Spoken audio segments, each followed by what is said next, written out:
नमस्कार, आपका स्वागत है देश प्रदेश संवाद चैनल में। आज हम बात करेंगे चंद्रयान-3 से जुड़ी आर्थिक पहलुओं के बारे में। सफल अभियान ने पलटा खेल स्पेस इकोनॉमी का। रॉकेट की तरह उड़ेगी इकोनॉमी। चांद के दक्षिणी ध्रुव पर चंद्रयान-3 की सफल सॉफ्ट लैंडिंग के साथ ही भारत ऐसा कर दिखाने वाला दुनिया का पहला देश बन इतिहास रच चुका है। अपनी ऐतिहासिक यात्रा पूरी कर अंतरिक्ष यान जहां उतरा वो चंद्रमा का अज्ञात क्षेत्र है। कुछ लोगों के मन में ये सवाल हो सकता है कि आखिर चंद्रयान-3 मिशन से उन्हें क्या लाभ होगा। तो बता दें कि ये मिशन केवल वैज्ञानिकों के लिए नहीं बल्कि हर भारतीय के लिए महत्वपूर्ण है। वैज्ञानिकों का मानना है कि इस इलाके में जमे हुए पानी के महत्वपूर्ण भंडार हो सकते हैं।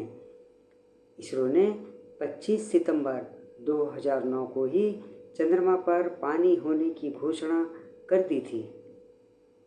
चांद के रहस्यों का पता लगाने हेतु दक्षिणी ध्रुव पर उतरा चंद्रयान-3 हीलियम-3 के बारे में जानकारी हासिल करेगा।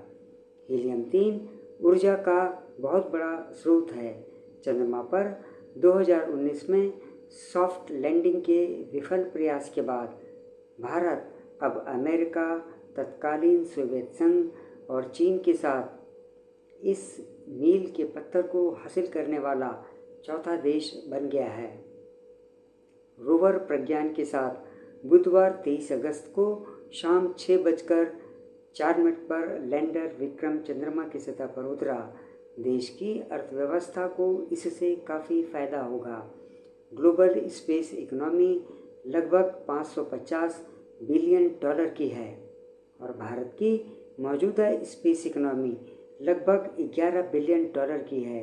आंकड़ों के अनुसार भारत की स्पेस इकोनॉमी 2025 तक बढ़कर 13 अरब डॉलर हो जाएगी।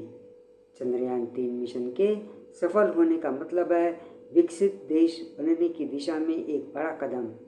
रोवर प्रज्ञान चांद पर चहलकदमी करने के साथ साथ चांद की जानकारियां इकट्ठा करने में जुटा हुआ है। दुनिया के पास चांद के दक्षिणी ध्रुव की जानकारी फिलहाल काफ़ी कम है और दुनिया की नज़र दक्षिणी ध्रुव पर है। चंद्रयान-3 जो अन्वेषण कर रहा है उसका लाभ भारत को मून इकोनॉमी से जुड़े बिजनेस में मिलेगा, क्योंकि जब जानकारियां हमारे पास हैं तो बिजनेस भी हमें ही मिलने वाला है। दुनिया डेटा हमसे खरीदेगी। चंद्रयान-3 की सफलता के साथ ही चांद की अर्थव्यवस्था से जुड़े सबसे बड़े हिस्से पर नियंत्रण करने वाले गिने चुने देशों की श्रेणी में भारत आ गया है। PwC की एक रिपोर्ट में कहा गया है कि मून इकोनॉमी में चंद्रमा की सतह, चंद्र कक्षा और पृथ्वी पर चंद्र संसाधनों के उत्पादन, उपयोग और एक्सचेंज से जुड़ी सभी गतिविधियां शामिल हैं। चांद पर घर बनाने का सपना अब साकार हो सकेगा। इससे चंद्रमा पर स्थायी बुनियादी ढांचे के निर्माण के लिए नई अंतरिक्ष दौड़ में देश की बढ़ती भागीदारी का पुख्ता संदेश भी दुनिया में चला गया है। चंद्रमा पर इंसानी बस्ती स्थापित करने की दिशा में उठाए गए कदम मून इकोनॉमी में योगदान करते हैं। इसके 3 अलग अलग चरण हैं। पहला transport, rocket launch, man mission, tourism आदि, जो उभरती हुई मून इकोनॉमी का आधार है। अंतरिक्ष से जुड़ी हुई कई कंपनियां चांद तक ट्रांसपोर्टेशन को एक बड़ा बिजनेस मानकर चल रही हैं। दूसरा चंद्रमा के डेटा का कॉमर्शियलाइजेशन और तीसरा चांद के संसाधनों को बाहर लेकर आना।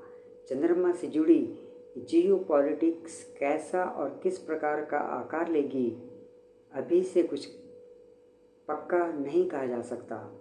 चंद्रयान-3 मिशन की सफलता देर सबेर धरती पर जियोपॉलिटिक्स पर अपना प्रभाव डालेगी जरूर। जो देश चांद पर अपने बेस पहले बना लेंगे उन्हें चांद पर और दूसरे अंतरिक्ष प्रोजेक्ट में बढ़त हासिल होगी। अंतरिक्ष कार्यक्रमों से वैश्विक अर्थव्यवस्था लाभान्वित होती रही है। स्टारलिंक को मिली सफलता सभी के सामने है। सैटेलाइट इमेजिंग, पोजीशनिंग और नेविगेशन के ग्लोबल डेटा की बढ़ती मांग के अनुसार पहले से ही अंतरिक्ष अर्थव्यवस्था तेजी से विकसित हो रही है। प्राइस वाटरहाउस कूपर के अनुसार 2040 तक 4,200 करोड़ डॉलर की मून इकोनॉमी हो जाएगी और चांद तक ट्रांसपोर्टेशन का बिजनेस इसी कालखंड में 42 अरब डॉलर तक जा पहुंचेगा। भारतीय स्पेस सेक्टर में निवेशक पैसा लगाने का मौका ढूंढ रहे हैं।